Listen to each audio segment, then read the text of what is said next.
All right, so if you've listened to this podcast, you would probably know that I've been playing Borderlands on and off for the majority of this podcast's existence. It's been like a plague, like a sickness, like an addiction. I just haven't been able to stop playing it. And this is the first I've ever heard you talk about it. For the last couple of weeks. Oh, no, yeah, exactly. And for a few weeks there, I was finally rid of it. I was like, okay, I've played through basically all of them. I can just move the fuck on. And then Borderlands 4 came out. I'm like, oh, God, okay, so I'm going to have to play this. And I've kind of teased for a while that I wanted to make a video or talk about, I've played all of the Borderlands games and ranked them. And that's pretty much what this podcast segment is going to be, which will also be a video. I'm going to go through some ground rules, David. I like ground rules. This is just going to be where I basically slot all of the Borderlands games, and I'm just ranking them based on enjoyment.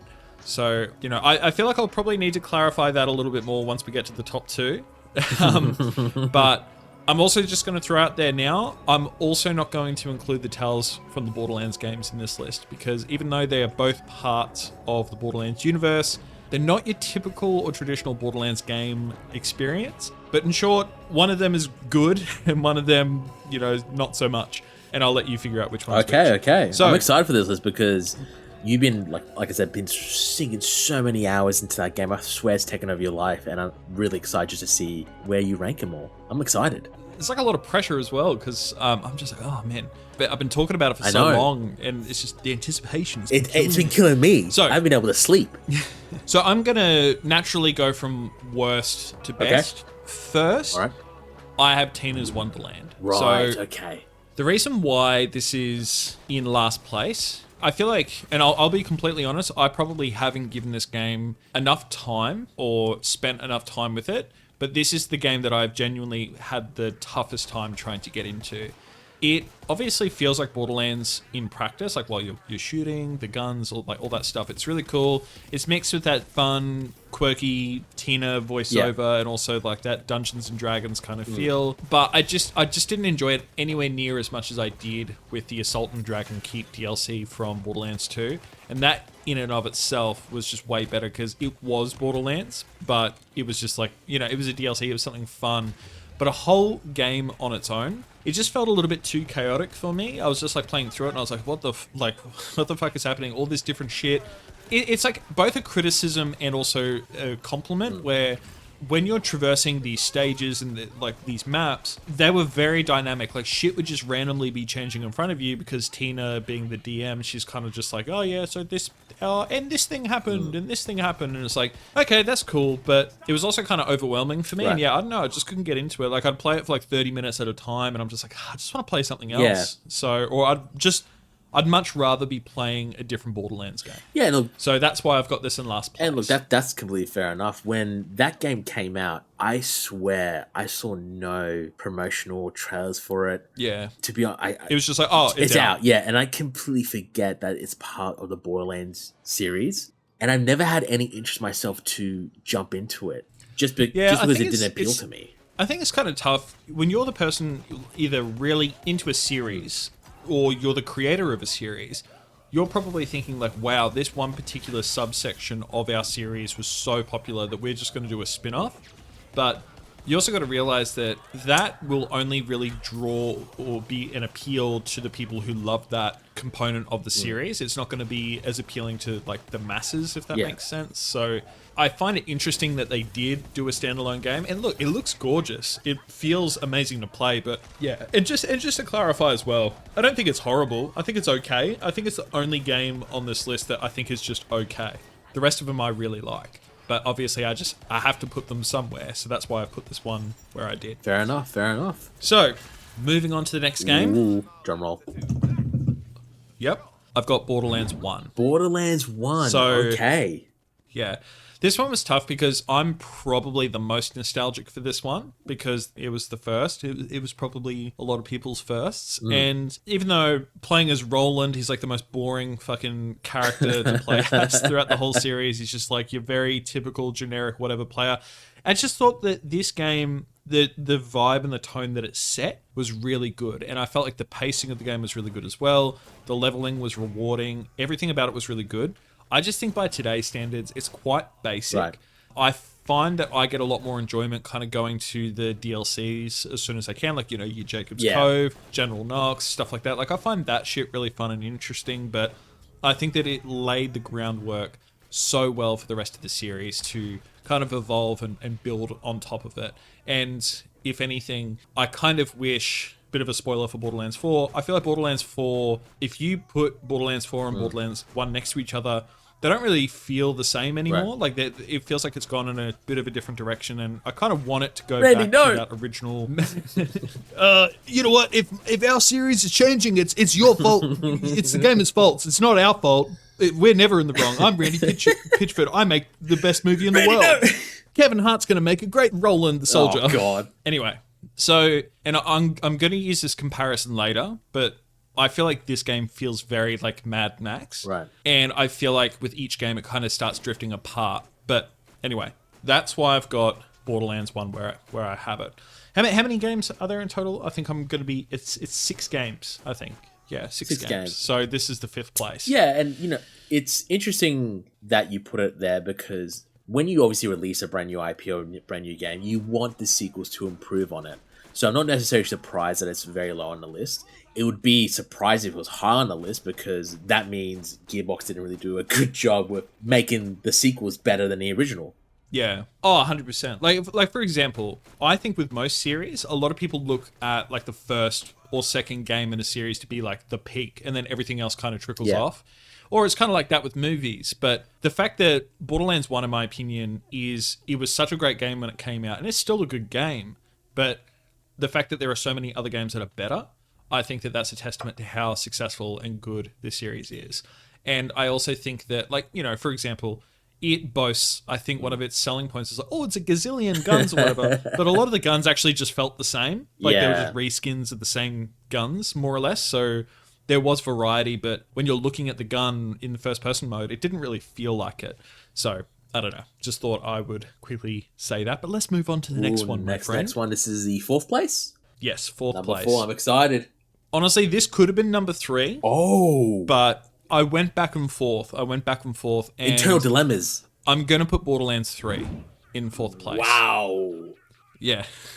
I would say that Borderlands 3, I think it's like the perfect evolution of like that. It's a step in the right direction, in my opinion, for what the Borderlands series should have been. Obviously, excluding the story and the writing, I thought that was cringe as fuck. But bringing a next-gen Borderlands experience and feel to the series, it felt like the right evolution. And to a certain degree, even though it still had like, it modernized the weapons, the how unique the weapons were, the mechanics, even introduced that whole interplanetary, like, I know that technically the pre-sequel, you go from the moon to Helios and like all that, the Helios station or whatever. Fair enough. But I'm talking about the proper, like, your sanctuary hub is basically an interplanetary spaceship and you're just going around the galaxy. Like, it's managed to still feel like Borderlands to me. So I think it deserves props for that. But I think that with Borderlands 4, I think that it excels in the areas where Borderlands 3 doesn't. Right. And then Borderlands 3 also excels in other ways that Borderlands 4 doesn't. But I just think I like Borderlands 4 a little bit more. So that's why I've got Borderlands 3 in the 4th place. And to be honest, because I played Borderlands 3 as well when it was first released. Yeah. What I remember from it, and I think this is such a staple of what that game is the gameplay was good, the foundations was solid, the gunplay felt great. It's just the story and writing that really let it down. Just to the point where absolutely I would love to revisit it, but I always just think about how cringy the writing and the story is. I just get it puts me off it. Yeah. And I really think it just shows how important it is that story and good writing are in a video game, because you can have the best foundations, solid gameplay, solid co-op, but if you don't have the story and the foundation, a lot of people are just gonna be turned off by it, because I can't go back to the twins. I just can't do it. Social media, were there social media ones? Is that what they were? Yeah, they were the streamers. And I was like, it's too meta. It's just too meta for me. I agree. As much as I don't like the story, like, I basically play it on mute and I'll like listen to podcasts when I'm playing. But what I do is like I do love I love the new planets you go to, the lore building, and like how each planet is quite unique, and I just think that's really great. And you still have that classic Borderlands feel on Pandora and all that shit, but you get to explore these other planets and it still feels, I don't know, it still feels connected, it still feels good, and you're really delving into the background. Like, you've got this war between like Atlas and Maluwan, and then you're going to, see his name is escaping me right now, but Sir Hammerlock and Jacobs and all that stuff. Like, I just think it's really cool, and it feels like Borderlands still, which is great. But yeah, it's a close call, honestly, with how it feels. Like, I do think the gameplay feels slightly better in Borderlands 4, but up until this point, it was easily a stronger contender because it was like the best feeling Borderlands gameplay, and I just don't think it quite is anymore. And I think that was the strongest thing going for it, if that makes sense. Yeah. So, yeah. But moving along, we have... Oh, I can't wait to see it. In the third place... I wonder what it is. Borderlands 4.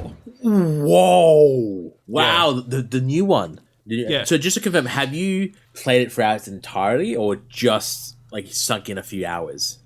The reason why I've got it in this place is because I've sunk about 25 hours into it. Wow, okay. So I haven't finished... Yeah, so I haven't finished the story yet. I know what the ending is. I watched the ending, and I know what happens. Right. And apparently the end game it's a bit lacking at this point. But then my argument has always been that the end game in any Borderlands game is kind of lacking until the DLC comes out. That's so true. I'm not taking that into consideration with why I've put this here. I'm just basing it off of my experience. So this might not be final, but this is just what it is right now. And I do want to go back and finish it, but I just feel about it quite differently than, say, other Borderlands games. So, first of all, like I said in the news segment, I've played on the PS5 and I haven't experienced any issues personally. There's this one thing that I hate that console games do, even though, it's a cross-platform game.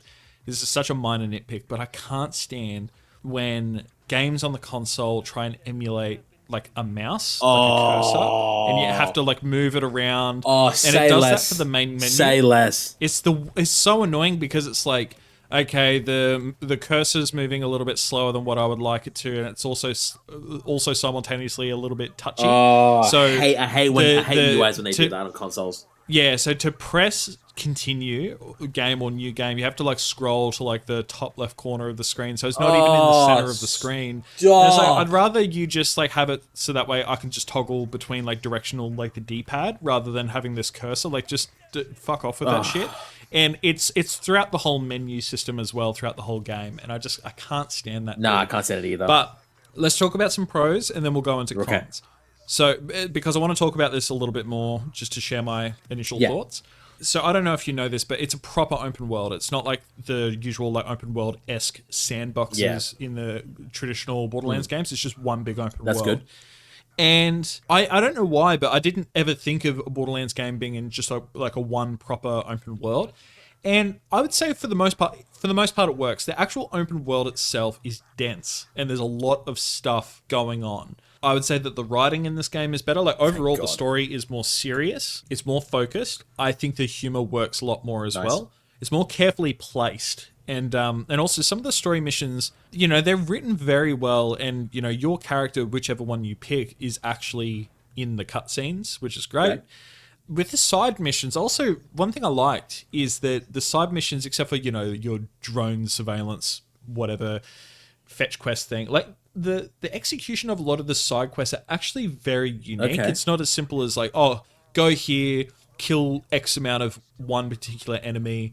Like, there is that, but there is so much more variety. It's like there's like kind of like this grab mechanic where you can pick things up and like you have to take it back to a certain location, and the mobility is increased as well. It's like dialed up to 11, so you can like You can double jump and you can also glide, and you've got this like, it's like a grappling hook thing that you can summon where you can just, you see a particular object or a specific ledge. If you're close enough, you can grapple up to it. Yeah, okay. You can also spawn your vehicle at any point. You don't need to go to a catch a ride station, which is Thank great. God. And there's fast travel. So it's definitely, they stepped it up, and there's a lot of quality of life improvements. Oh, and also gunplay. It's never felt better. The gunplay is great. Yeah, you'd hope that, especially for the fourth iteration. Yeah. However, it just doesn't quite feel like Borderlands to me. And like I said before, Borderlands felt like this post-apocalyptic looter-shooter game originally, very much like Mad Max. Yeah. But now, it kind of feels more like a sci-fi RPG open-world adventure, and because of that, it feels a little more boring. Like, it just feels a little bit more generic. Oh, okay. And that's a shame, because even though it does have the Borderlands humor and the flavor here, it does still just feel a little bit generic. Like, outside of specific moments, like there's this side quest that I did with Claptrap where he's asking you to collect all of these things. Like, you know, I think it's like a picture of Moxie, this psycho mask, and like all this stuff. Things from Pandora, because you're not in Pandora, you're on a different planet. And he's asking you to get all these things because he just misses home. And in the whole point of the mission is that you're talking to him and being like, hey man, like, let's just blow all this shit up and like, let's celebrate and let's enjoy this, because we can remember all this stuff, but we need to just look forward. We need to just keep moving forward and stop dwelling on the past, kind of thing. And, you know, it could be a bit meta. It could be the developers being like, this game is good. This game is actually good. But I don't know. To me, it's just the writing was a lot better. It was noticeably better, and I thought it was really good. It was a lot more mature, and the villain's okay. I think that he's quite menacing, which is good. But yeah, I'm not going to comment on him too much. I did think that the way that this game was introduced is that this timekeeper guy and his army of like synthetics, like they've got this, you're basically on a prison planet, so to speak. Okay. The way that the game is introduced is that he's got this fucking planet on lockdown. But when you get out of the tutorial area, that couldn't be further from the truth. Like, everyone's just like kind of doing their own thing, and you know, like, you know, all these like, they're not really psychos, but just different factions and all that stuff, and just kind of like fighting. Like, the story is meant to be like everyone's kind of like fighting off the timekeeper and his synthetics, but people don't really feel that oppressed. Like, if that makes sense, it still feels like the opening area, for example, like the open world is kind of split up into like 3 different main areas, I guess you could say, or technically 4, I guess. But these different biomes, like the second main one, I think is mainly like, you know, very reminiscent of Borderlands. It's that barren wasteland kind of looking stuff. But for the first like however many hours of the game, you're going through this beautiful lush, like it feels like you're playing Breath of the Wild, and it's just like, what the fuck is this? Like, this doesn't feel like Borderlands. It kind of reminds me of that, what's it called, that narrative dissociation, where they set a premise up, like an example for Borderlands 4, where it's like it's meant to be like locked down and you can't really do anything, but when you go out into the open world, it's open and lush and fresh, which really does surprise me. Yeah, that's what I mean. It feels like the story is at odds with itself, and I don't know, it's just, I was a bit disappointed because I almost got the same feeling that I did with Tina's Wonderland, where I was a little bit bored. And I found for the first like 6 hours of the game, I really struggled to play for long periods at a time. But then I ended up kind of overcoming that, and I got to a point where I was like, all right, I'm kind of getting invested now. But let's just go through some of my cons. So I think that the Borderlands UI has never been great, but I think it is especially bad in this game. They have tried to over-tweak the UI, and there's just so much shit on the screen to the point where it just feels so overwhelming. Like, you know that if you press triangle multiple times, you're going to switch between one of the 4 weapons, but they have to show all of your weapon icons on the screen for each like 4 weapons on your weapon wheel. It's just like, you didn't have to do that. And like, there's just, there's so many buttons and icons, and it's almost like they wanted to make sure that absolutely everything was on there, but they were also trying to go for this like stripped back minimal aesthetic, which I'm like, okay, it doesn't work. It's like you can't have it both ways. You either go for one or go for the other. And I think that even in Borderlands 3, it was all right, but I reckon in Borderlands 2 and Borderlands The Pre-Sequel, even though by today's standards it looks quite cartoonish, I think that honestly they pretty much nailed it back then, and it's just gotten progressively worse and worse. So I think there's just too many menus, too many options, and it's just gotten like a bit chaotic. And they also removed the mini-map and it introduced a compass instead, kind of like Skyrim. Oh, why? And the problem with that is that everything is like cell shaded and it's got thick outlines, but the compass doesn't, and it's really hard. It's really hard to properly see things on the compass because there's so much shit on the compass, and all of the icons, like enemies, their icon is red, and every quest, the icon is blue or whatever, like whether it's a collectible, if it's a point of interest, anything, it's all like in a blue kind of icon. But because they're so small, it's so hard to see, and the sky is typically blue. So it's like, it's just hard to really, and then like even like on the map when you're looking in the menu, like you're kind of scrolling around, like looking, and I'm like, have I cleared all the side quests? I don't really know. Sounds like Hesh's worst nightmare. That colorblind bitch. Anyway, so yeah, so I really wish they didn't fuck with the UI as much. Like, I'm not against changing it, but it feels like they've changed it for the worst, and they've over-optimized it to the point where it's less optimized. I feel like the class system is getting a little bit too complex now. And that's like a natural evolution, you know. The class system is going to be quite basic, you know, with the skill trees and all that shit in the first game. But naturally, as the games evolve and come out and they get newer, the classes got to get like more complex. And, you know, it's like, oh, well, technically this skill is going to coincide with this skill over here, and it's going to give you this like ability and all that shit. And it's just like, I don't want to, you know, start off a game, I'm trying to pick a character and trying to figure out what they excel at and what they kind of do. I don't want to spend like an hour reading through their 3 different skill trees to figure out, okay, this is going to be the way that I should build my class. Like, I know that you can respec at any given time, but there is an effective way of making a character, and there's obviously a less effective way, and it's just, I feel like the skill trees are getting like too complex now, and also I can't stand when skill trees are quite, like, skills are quite negligible. It's like, oh, well, increase the damage output of your special ability for like 3%. And it's like, I just spent how many fucking minutes, like 10, 20 minutes trying to level up, and I'm only incrementally increasing this thing, and it's just, yeah, I don't know. I hate when games do that, especially RPGs where just only you grind up so many hours, and then the payoff is just not there. Like 3% will drive me mad. You know, it could be over-exaggerating there, but it's more just, it feels sweaty. It's just, that's the shit that I don't like. I just want to come in, I want to, like, every time I upgrade my guy or level up something, like, I don't want to level up one skill for like 5 times in a row for 5 levels. That's a significant amount of time in a game. And you level up 5 times, let's say you're like level 20 to 25, and you're upgrading a skill so that way at max you've increased the damage output of, say, a weapon by 30%. Or something like that. It's just like, that just feels, you just feel like shit.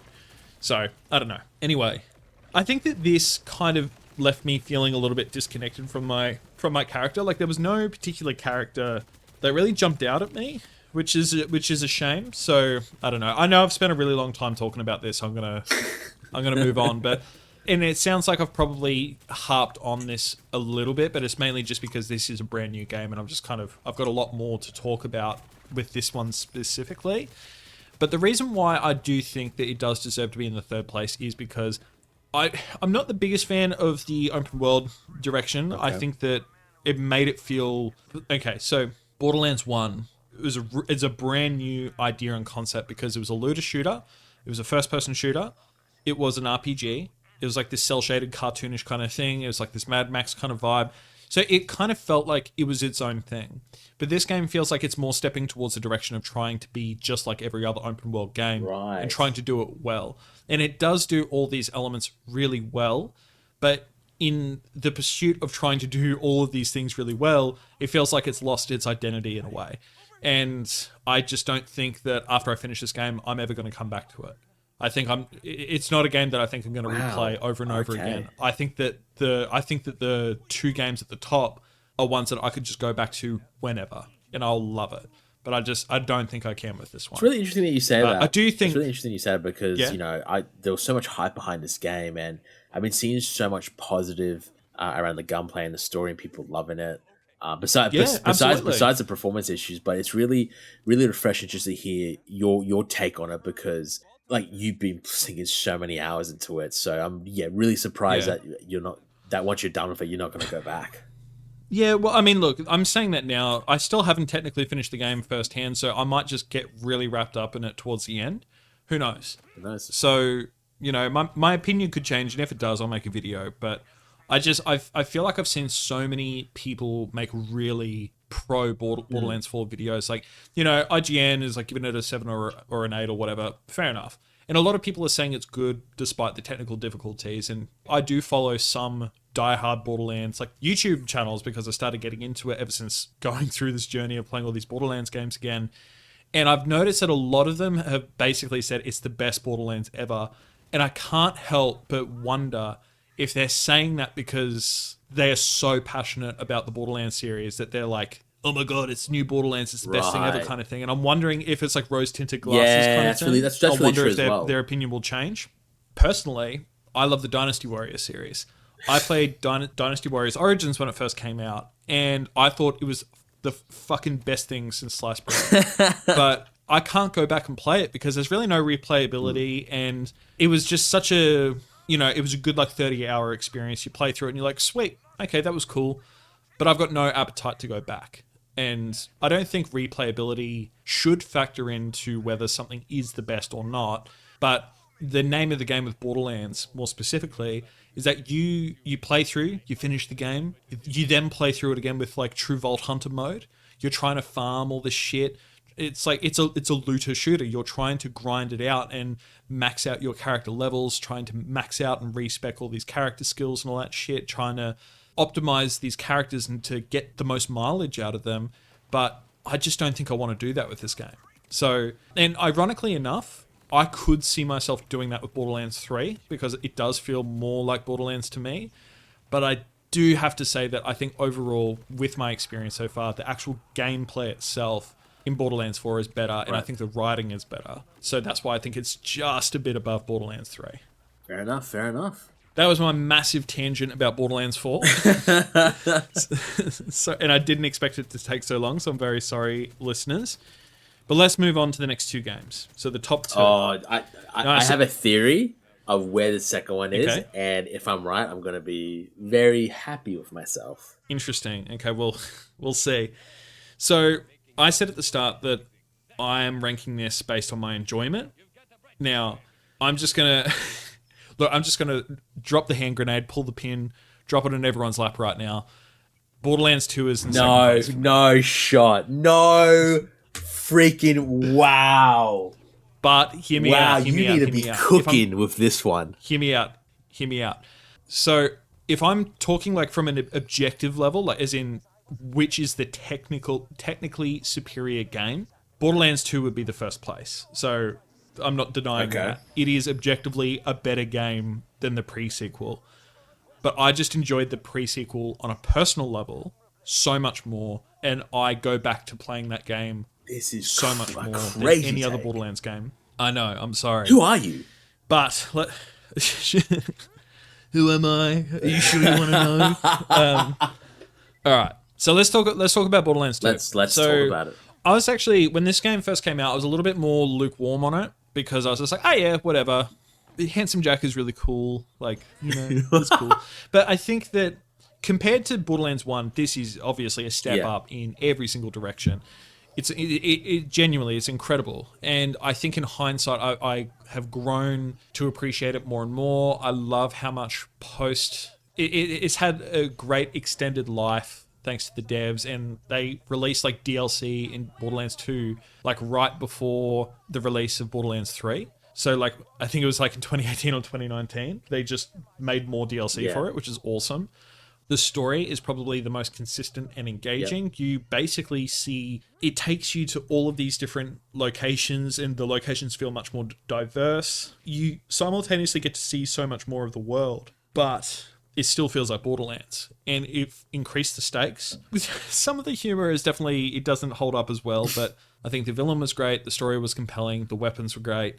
It took the series in the best possible direction, and I think that it does stand out as being the most memorable and iconic and probably the most nostalgic Borderlands game for a lot of people. And I think that what makes this game so great is that it doesn't feel perfect. It still feels unique, rough around the edges, The thing I love about the Borderlands games is that the gunplay doesn't... I don't think it's meant to feel perfect. It's not meant to feel like COD. It just feels unique. And I just think, yeah, this game did such a good job at, yeah, basically improving absolutely everything from Borderlands 1. I have to agree with you on that. Like, Borderlands 2, for me personally, is the best Borderlands that I've played. Yeah. I think just because me and my friends sunk so many hours into it, and the story is just well written, and Handsome Jack as a villain is just so menacing, and I hate how you can like him as well. Like, he's just a likable villain, but he's just so nasty, and it's just a surprise just to hear that it's your number 2, like the title, just because of how refined and polished it was from the first game. And I personally didn't feel like that with the pre-sequel. However, I do... I don't think many people Not many people do. However, I do appreciate, obviously, your opinion and perspective on it, because I honestly thought that the pre-sequel will be your number 2, and number 2 will be your number 1. So, very surprised. I am shocked. I mean, colored me surprised. Yeah. I think this is where the friendship does end, though, because I can't be friends with sorry. Okay, well, it was a good run. But, yeah, really surprised. All right. Yeah, so we'll close it out then. I'll talk about the pre-sequel a little bit more.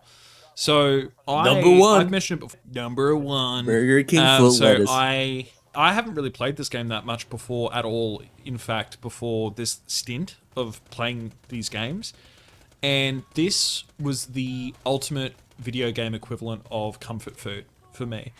I objectively think the humor is worse. I think it's more annoying than Borderlands 2 because it's that annoying Australian humor. Like, everyone is Australian in this for some reason. G'day, champion. Well, I know why. It's because it was so annoying. It's like, let's go to the Billabong, eh? Like, it's pretty sure it was developed by an Australian developer. Yeah, 2K Australia. Yeah. G'day. But it struck a chord with me. It felt so unique. I loved... A very common complaint that I've seen online is that, one, there's really no end game. And this only really got 2 DLC, basically. It was like the Arena DLC, and it arguably got the best DLC across the series with the Claptastic Voyage, I think it's called, and you go into the mind and the psyche of Claptrap, and I just think that was really cool. Yeah, really, really cool shit. But this, to me, feels like the epitome of what the Borderlands experience should be.